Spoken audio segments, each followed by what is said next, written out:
Hello friend, मैं आयुष भारद्वाज। आज मैं आप लोग देख रहे हैं कि ये कैश फ्लो स्टेटमेंट है। आज मैं ये कैश फ्लो स्टेटमेंट को बताने जा रहा हूँ कि कैश फ्लो स्टेटमेंट है क्या। सबसे पहले तो यहाँ पे वर्ड क्या दिया हुआ है, cash flow statement.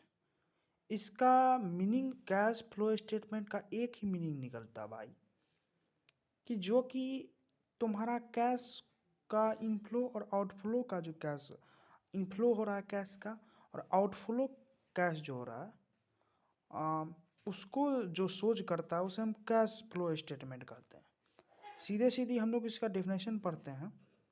The statement which shows all the inflow and outflow of cash from different activities is called cash flow statement.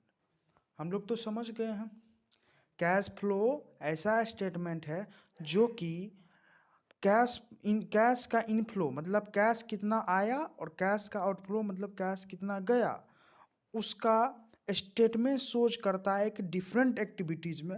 उसको हम कैश फ्लो स्टेटमेंट कहते हैं। अब तो यहाँ आप कंफ्यूजन हो रहे होंगे कि ये डिफरेंट एक्टिविटीज़ क्या है। डिफरेंट एक्टिविटीज़ मीन्स आपका ऑपरेटिंग एक्टिविटीज़ हो गया, तो ऑपरेटिंग एक्टिविटीज़ आप लोग ऑलरेडी जान चुके हैं। आप लोग रेशियो एनालिसिस में पढ़ चुके हैं कि ऑपरेटिंग एक्टिविटीज़ मतलब जो एक्टिविटीज़ वर्किंग कैपिटल के लिए हुआ, ऑपरेटिंग मतलब नेचर उसका ऑपरेटिंग रेगुलर हो रहा है, उसको हम कहते हैं ऑपरेटिंग एक्टिविटीज़। और इन्वेस्टिंग एक्टिविटीज़ मतलब कि कितना हम इन्वेस्ट किए हैं। और इन्वेस्टमेंट एक्टिविटीज़ में आपका आता है परचेज ऑफ फिक्स्ड एसेट, कितना परचेज किए फिक्स्ड एसेट का, और कितना फिक्स्ड एसेट का सेल किए हैं, बेचे। ये आपका इन्वेस्टिंग एक्टिविटीज आता।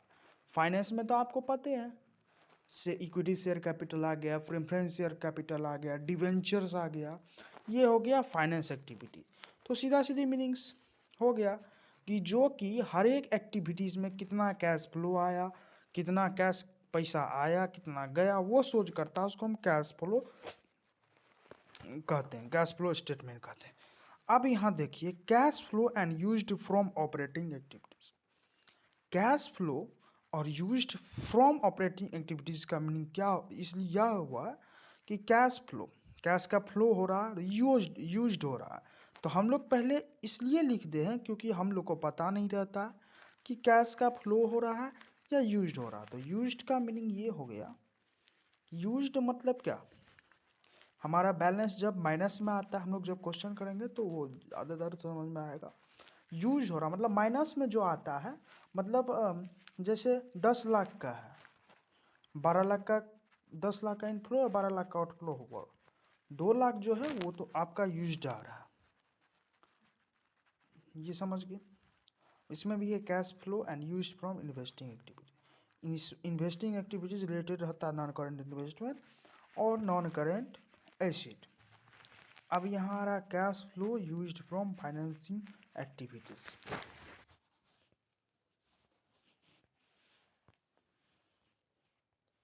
अब यहाँ पे है cash flow used from operating. देखिए, नेट प्रॉफिट हमारा कैसे निकलता। नेट प्रॉफिट में तो हमारा ऑपरेटिंग एक्सपेंस भी ऐड रहता है, नॉन ऑपरेटिंग एक्सपेंस भी रहता है, ऑपरेटिंग इनकम भी रहता है, और नॉन ऑपरेटिंग इनकम भी रहता है, कैश आइटम भी रहता है, नॉन कैश आइटम भी रहता है। तो कैश फ्लो में तो हम लोग क्या करते हैं, कैश का आउटफ्लो और इनफ्लो करते हैं। और यहाँ पे हम लोग नेट प्रॉफिट में, यहाँ पे जहाँ तक कि ऑपरेटिंग की बात हो रही है, जो हमारा नेचर में ऑपरेटिंग हो, उससे जो सारा चीज़ होगा वो लेंगे। और यहाँ पे जो net profit, profit and loss account आप लोग 11th में पढ़े होंगे, फाइनेंसिंग अकाउंट्स के चैप्टर में, उसमें जो नेट प्रॉफिट है, नेट प्रॉफिट आपको सारा चीज़, non cash items, non operating expense, operating income, non operating income, सारा चीज़ मिला के नेट प्रॉफिट लाना आया है। लेकिन अगर क्वेश्चन में दिया हो नेट प्रॉफिट आफ्टर टैक्स, तब तो आपको कुछ चीज़ करना पड़ेगा जो कि मैं आगे बताने वाला हूँ। लेकिन अगर क्वेश्चन में दिया हुआ रहेगा नेट प्रॉफिट बिफोर टैक्स, तो आसानी से आप क्या करेंगे, उसे पुट कर देंगे। क्योंकि आपका पहले से ही बिफोर टैक्स का काम किया हुआ है। नेट प्रॉफिट हमारा दिया रहता है आपको। Profit and loss statement account हम लोग एक्रूअल कॉन्सेप्ट पे निकालते हैं, लेकिन कैश फ्लो में हम लोग को कैश बेसिस पे निकालना। तो कैश बेसिस निकालने के लिए क्या करेंगे, जो भाई नॉन कैश है एक्सपेंस उसको ऐड कर देंगे। नॉन कैश एक्सपेंस क्यों ऐड करेंगे, क्योंकि भाई वहाँ पे तो ना कैश का आउटफ्लो हुआ है ना कैश का इनफ्लो हुआ। नॉन कैश एक्सपेंस ऐड कर देंगे और नॉन ऑपरेटिंग एक्सपेंस भी ऐड कर देंगे, क्योंकि भाई हम लोग यहाँ पे ऑपरेटिंग एक्टिविटीज से रिलेटेड नेट प्रॉफिट निकालते हैं। तो नॉन ऑपरेटिंग एक्सपेंसेस वहाँ पे वहाँ ऐड कर देंगे, क्योंकि नॉन ऑपरेटिंग एक्सपेंसेस पहले से माइनस हो गया। यहाँ पे नॉन ऑपरेटिंग एक्सपेंसेस का तो निकालना ही नहीं है, ये तो हमको ऑपरेटिंग एक्सपेंस का निकालना है। तो तब हम इसको क्यों पीएल में माइनस किए थे, पीएल में इसलिए माइनस किए थे क्योंकि पीएल भाई एक्रूअल कॉन्सेप्ट के बेसिस पे बनता है। वहाँ पे नॉन ऑपरेटिंग ऑपरेटिंग सब कुछ आता, मैंने पहले भी बताया था, तो आप लोग आसानी से समझ गए होंगे। तो नॉन ऑपरेटिंग एक्सपेंसेस इसलिए ऐड करेंगे क्योंकि यहाँ पे हम लोग net profit before tax operating activities का निकाल रहे हैं। और उसके बाद यहाँ पे current year provision for taxation करेंगे। Current year provision for taxation इसलिए करेंगे क्योंकि ये टैक्स हम इस साल के लिए रखे हैं, पेड तो भाई नहीं किए हम। अगर प्रीवियस ईयर टैक्सेशन रहेगा तो उसको क्या करेंगे हम लोग, उसको हम लोग लेस कर देंगे। उसको क्या करेंगे, लेस कर देंगे, क्योंकि प्रीवियस ईयर का जो प्रोविजन फॉर टैक्सेशन वो तो हम पेड कर दिए, वो तो हमारा पेड हो चुका है, क्योंकि वो पिछला साल का तो हम रखेंगे तो मतलब पेड कर दिए होंगे। लेकिन करंट ईयर का तो पेड नहीं किए हैं ना, तो नेट प्रॉफिट में तो वो भी माइनस हो गया होगा, तो इसलिए हम ऐड कर देंगे current year provision for taxation. और last year provision for taxation हम लोग एटलीस्ट लास्ट में माइनस करते हैं।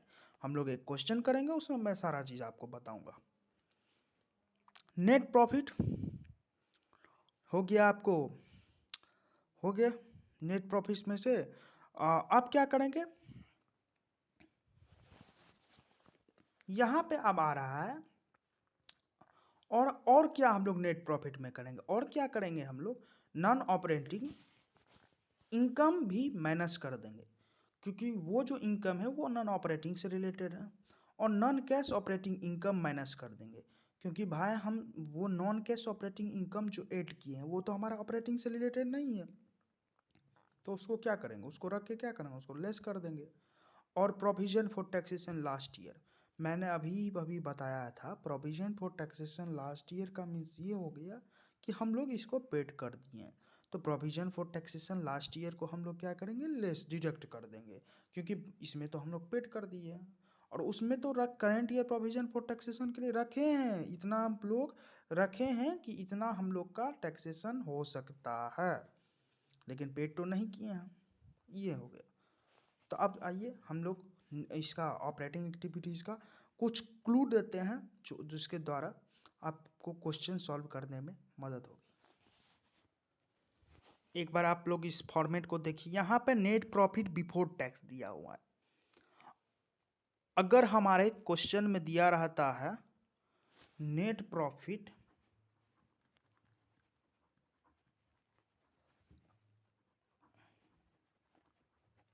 आफ्टर टैक्स, तो हम लोग क्या करेंगे, उसका एक सीधा सीधी नियम है कि हम लोग नेट प्रॉफिट बिफोर टैक्स निकालेंगे। हम लोग क्या करेंगे, नेट प्रॉफिट बिफोर टैक्स निकालेंगे, क्योंकि ऑपरेटिंग एक्टिविटीज़ में हम लोग नेट प्रॉफिट